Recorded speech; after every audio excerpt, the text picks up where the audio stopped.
Red Dead Redemption 2 is one of the most impressive games ever made. That doesn't necessarily mean it's one of the best, but it's absolutely worthy of praise. It has a superbly detailed world that seems built around one singular idea: immersion. Specifically immersion through realism.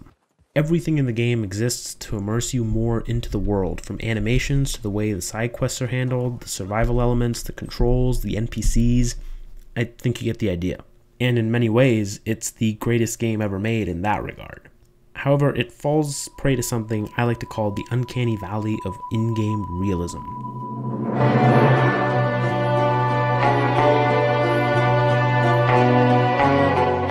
So, what does the uncanny valley of realism even mean?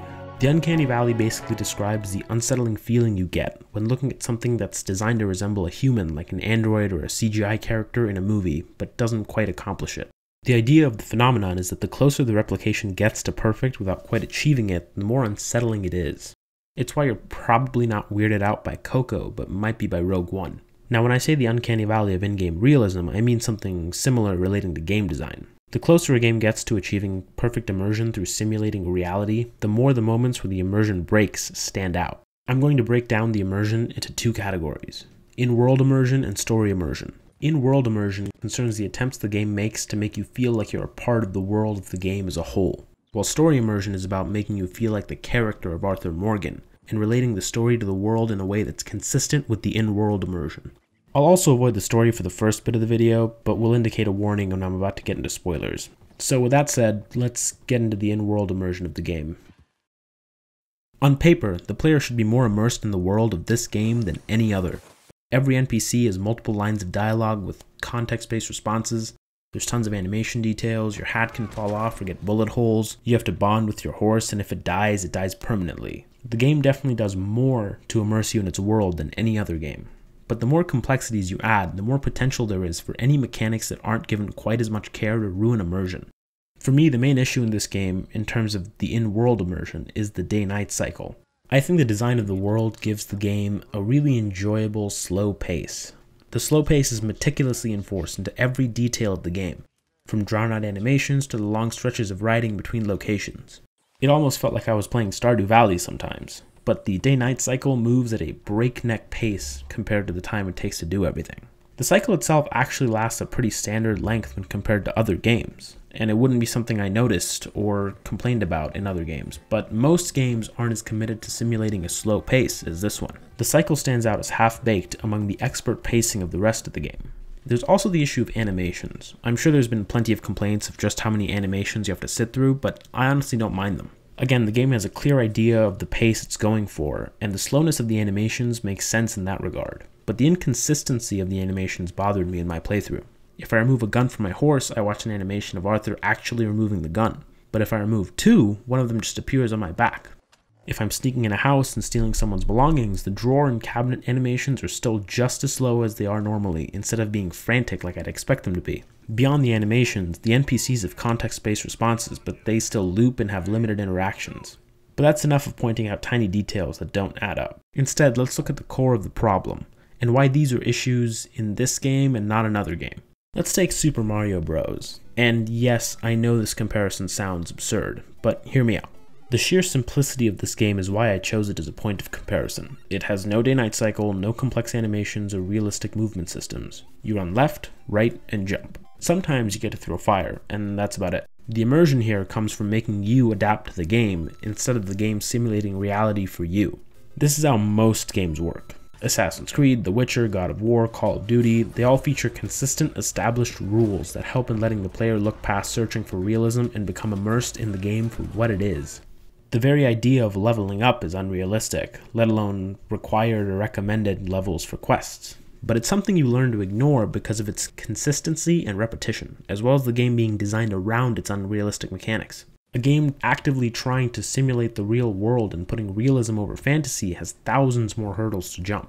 Rockstar isn't trying to create its own rules and then use them in order to immerse you in an unrealistic but consistently constructed world in Red Dead Redemption 2. It's trying to recreate reality, or at least your perception of the Wild West. And that's why problems like these matter to immersion in this game in particular. Now, the reason a lot of these problems exist is simply a limit to game design. The only way to truly simulate reality is to create an active, dynamic world that naturally reacts to all of your choices in some small way. This is, of course, an insane and impossible idea. So the developers of this game are sort of just stuck, essentially brute forcing their way to perfect immersion. This means adding more and more scripted responses, animations, and locations in an effort to hide that they are in fact still scripted. The idea on the surface is pretty sound. Eventually, theoretically, if you add enough scripted responses from NPCs, they will eventually seem truly alive. If you add enough scripted side missions and activities, it will eventually seem like a truly living, breathing world. This is a monumental, impossible task, and this game comes closer than ever to achieving it. And that progress towards simulating the real world is exactly what makes the moment where the immersion breaks all the more noticeable. That's more or less all I have to say when it comes to in-world immersion on its own. Ultimately, while the inconsistent animations were distracting and the day-night cycles stood opposed to the pace of the game, I still loved the world of the game on its own. The bigger problem is the way the story immersion is at odds with the world.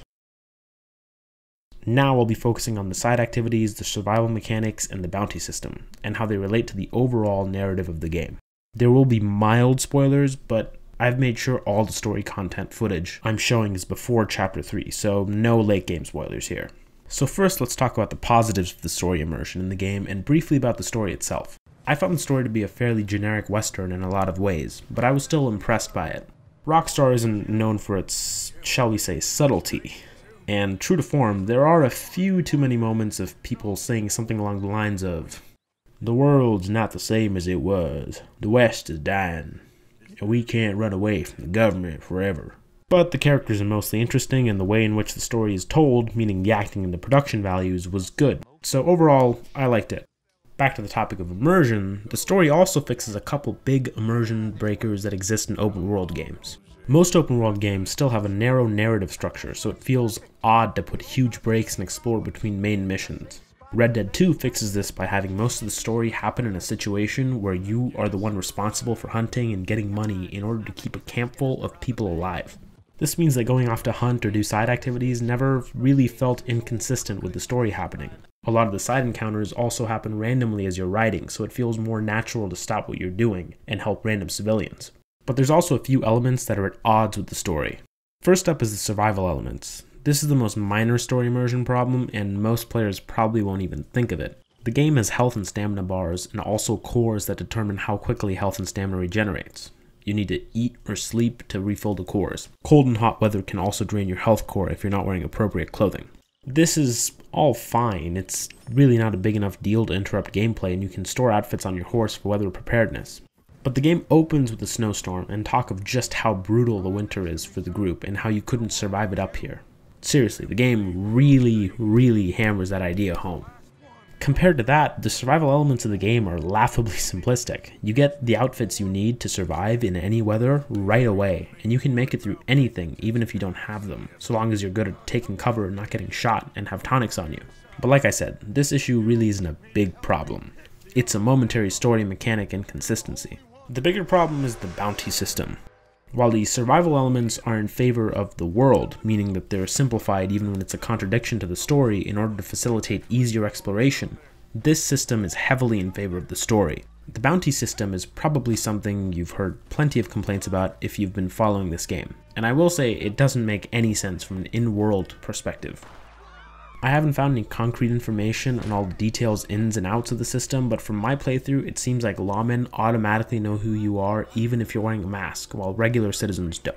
This was a constant immersion breaker in the world for me, because I would constantly cover my tracks only to be discovered instantly. I had a dedicated crime outfit, zero skin showing, sometimes rode different horses and equipped different weapons when going out with the specific intent of committing a crime just in case, since I don't know the exacts of the game's recognition mechanics.